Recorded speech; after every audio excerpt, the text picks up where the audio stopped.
Rusia alerta que la OTAN puede desatar una guerra entre las potencias nucleares en Europa. El viceministro de Exteriores de Rusia, Sergei Ryabkov, advirtió que la OTAN podría desencadenar un conflicto armado entre las potencias nucleares en Europa. Ahora la presión militar de la OTAN sobre Rusia equilibra de forma peligrosa al filo de un conflicto armado entre las potencias nucleares, sostuvo el vicecanciller en el seminario Fortalecimiento de la No Proliferación que acoge la capital de Kirguistán del 6 al 9 de septiembre. En el evento participan también representantes de la Organización de las Naciones Unidas. Ryabkov denunció que los países de la OTAN apostaron por un expansionismo malicioso y sin parar hacia la zona de intereses vitales de Rusia. Nuestros adversarios usaron las medidas obligadas de respuesta de nuestro país como un pretexto para presionarnos militarmente de forma abierta, consignó. La OTAN, bloque bélico liderado por Estados Unidos, se implicó en el conflicto ucraniano con el envío de grandes cantidades de armas a Volodymyr Zelensky. Varios expertos han alertado que estas entregas de armas podrían desencadenar un conflicto armado directo entre la OTAN y Rusia con consecuencias impredecibles.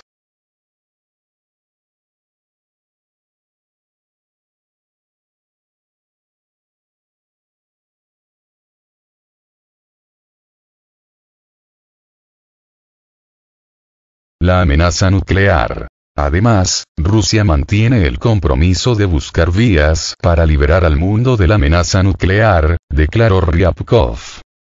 Rusia mantiene invariable su compromiso de buscar vías para avanzar hacia un mundo libre de la amenaza nuclear. Nuestro país ha hecho y sigue haciendo un aporte ponderable a la reducción del armamento nuclear, dijo.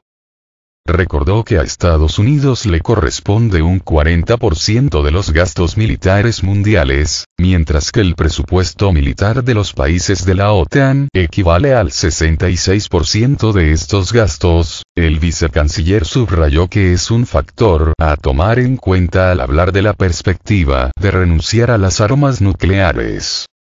En cuanto al potencial nuclear del bloque de la OTAN, en los territorios de los estados que lo integran Estados Unidos instaló las llamadas armas nucleares no estratégicas, capaces de alcanzar objetivos de importancia vital para Rusia, por lo tanto, estas armas adquieren el carácter de fuerzas nucleares estratégicas, constató Ryabkov. Según datos recientes, en Europa se amplían las posibilidades de emplazar armas nucleares no estratégicas de Estados Unidos. Otro miembro de la OTAN, el Reino Unido, planea aumentar casi en un tercio su potencial nuclear, agregó. En tal situación, se hace más que obvio el carácter fundamentado de la tesis rusa de que son contraproducentes las propuestas de prohibir inmediatamente y de lleno las armas nucleares o de fijar plazos rigurosos para alcanzar el cero nuclear, recalcó Ryabkov. Rusia continúa desde el 24 de febrero de 2022 una operación militar especial en Ucrania cuyos objetivos son proteger a la población de un genocidio por parte del gobierno de Kiev y atajar los riesgos de seguridad nacional que representa el avance de la OTAN hacia el este. Los dos territorios se independizaron de Ucrania en 2014 tras el golpe de Estado en ese país y se adhirieron a Rusia en septiembre de 2022, tras celebrarse en dos referendos en los que la mayoría abrumadora de las poblaciones de Donetsk y Lugansk avalaron esa opción.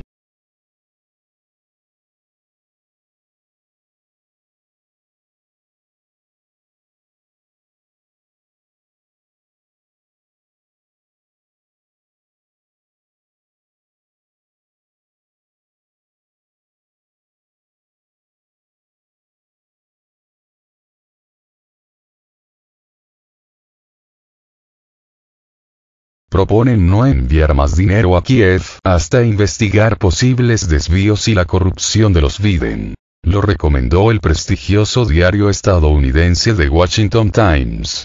Afirman que no hay ningún motivo, salvo el interés de los demócratas, en proteger al presidente Joe Biden y su hijo Hunter, para no investigar los presuntos episodios de malversación de fondos y tráfico de influencias.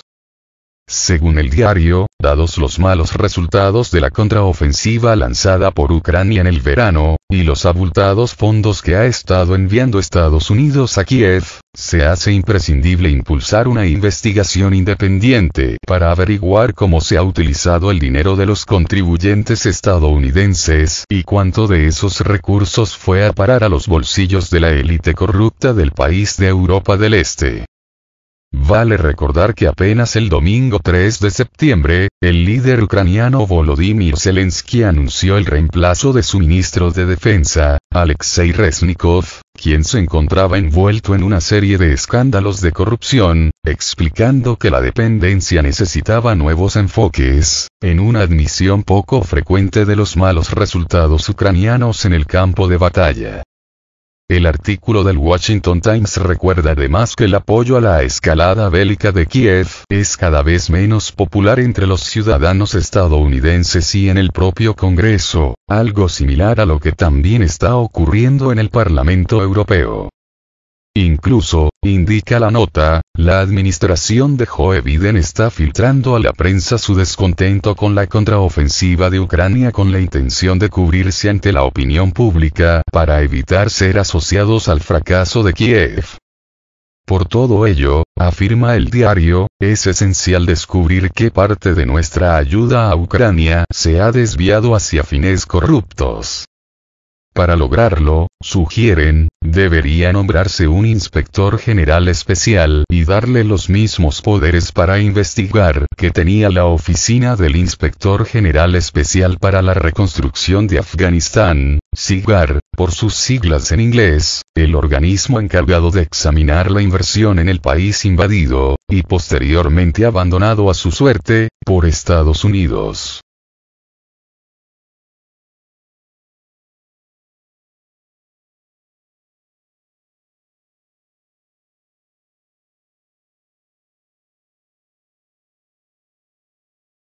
Este inspector independiente podría realizar investigaciones civiles y criminales para determinar qué parte de la ayuda estadounidense a Ucrania se gasta adecuadamente, cuánto se pierde debido a la corrupción y quién se beneficia. Podría recomendar el procesamiento de los perpetradores, estima la publicación. El Washington Times opina que no debería haber más ayuda a Ucrania aprobada por el Congreso a menos y hasta que se establezca este funcionario. Los demócratas del Senado ciertamente se opondrán y harán todo lo posible para acabar con cualquier esfuerzo de este tipo.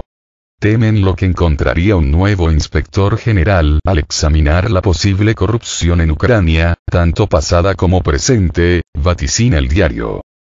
El artículo recuerda que el exfiscal ucraniano Viktor Shokin acusó tanto a Joe Biden, en aquel momento vicepresidente de Estados Unidos, como a su hijo Hunter Biden de aceptar sobornos que llevaron al despido del funcionario en 2016, mientras investigaba la empresa de gas natural Burisma Holdings, en la que el vástago del actual presidente de Estados Unidos ocupaba un puesto en su directorio, pese a no tener experiencia alguna en cuestiones de energía o en el mundo de negocios de Ucrania.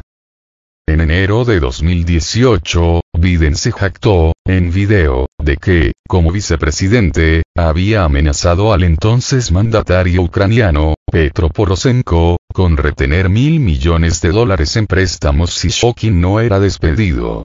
Biden continuó alardeando de que la amenaza funcionó, señalan, afirmando que hay una creciente montaña de pruebas que sugiere que ambos Biden fueron sobornados por la empresa ucraniana para frenar la investigación en curso, algo que finalmente conseguirían.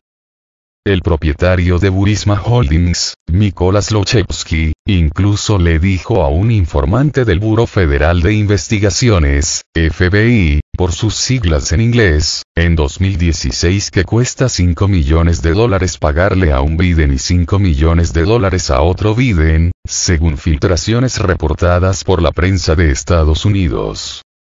Zlochevsky presuntamente tiene 17 grabaciones de conversaciones telefónicas con los Biden, en al menos 2 de las cuales participó Joe Biden. el nuevo inspector general podría obtener esas grabaciones y cualquier otra evidencia de corrupción, pasada y presente, que nuestra ayuda de 77.000 millones de dólares a Ucrania ha financiado.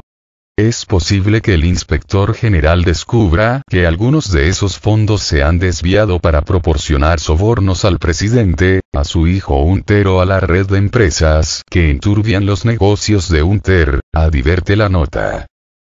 No hay ninguna razón, concluye el diario, aparte del interés de los demócratas en proteger a los Biden, para no establecer un inspector general especial que investigue la corrupción de la ayuda de Estados Unidos a Ucrania.